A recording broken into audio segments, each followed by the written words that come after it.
దిగ్గజ క్రికెటర్ ధోనికి కొన్ని కోట్ల మంది అభిమానులు ఉన్నారు. అంతర్జాతీయ క్రికెట్ నుంచి రిటైర్ అయినా కూడా ధోని క్రేజ్ ఏమాత్రం తగ్గలేదు. ప్రపంచవ్యాప్తంగా చాలామంది ఫ్యాన్స్ ధోనిని అభిమానిస్తుంటారు.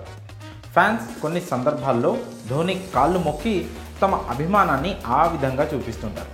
అయితే ధోనికి కేవలం సాధారణ ప్రేక్షకుల్లోనే కాదు, అంతర్జాతీయ క్రికెటర్లు సైతం ఆరాధ్య క్రికెటర్గా, అభిమాన ఆటగాడిగా ధోనిని ఆరాధిస్తారు, అభిమానిస్తారు. అలాంటి వారిలో శ్రీలంక క్రికెటర్ మతీష పతిరానా కూడా ఒకరంటూ తన అభిమానాన్ని చూపిస్తూ పతిరానా ధోని కాళ్ళు మొక్కి ఆశీర్వాదం తీసుకున్నాడంటూ 2 రోజులుగా ఓ వీడియో సోషల్ మీడియాలో తెగ వైరల్ అవుతోంది. Chennai super Kings, Gujarat Titans మధ్య మంగళవారం చెన్నైలోని చిదంబరం క్రికెట్ స్టేడియంలో జరిగిన మ్యాచ్లో చోటు చేసుకున్న ఆ సంఘటనకు సంబంధించిన వీడియో చూసి చాలామంది పతిరానా ధోని కాళ్ళు మొక్కి దీవెనలు తీసుకున్నాడు అంటూ పేర్కొంటున్నారు.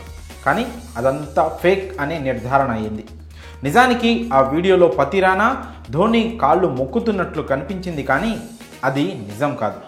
జస్ట్ కెమెరా యాంగిల్ వల్ల జరిగిన పొరపాటు అది. తాజాగా ఆ సంఘటనకు సంబంధించిన రియల్ వీడియో ఒకటి బయటకు వచ్చింది. పతిరానా ధోని కాళ్ళు మొక్కుతున్నట్లు కనిపిస్తున్న ఆ ఘటనను వేరే కెమెరా యాంగిల్లో చూస్తే అసలు విషయం ఏంటో అర్థమవుతుంది.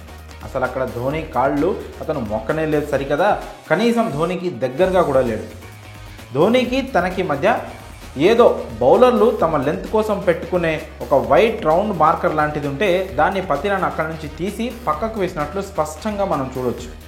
ఆ సమయంలో కెమెరా యాంగిల్ అంటే పతిరానా వైపు నుంచి చూస్తే అతను ధోని కాళ్ళు మొక్కుతున్నట్లు కనిపిస్తోంది.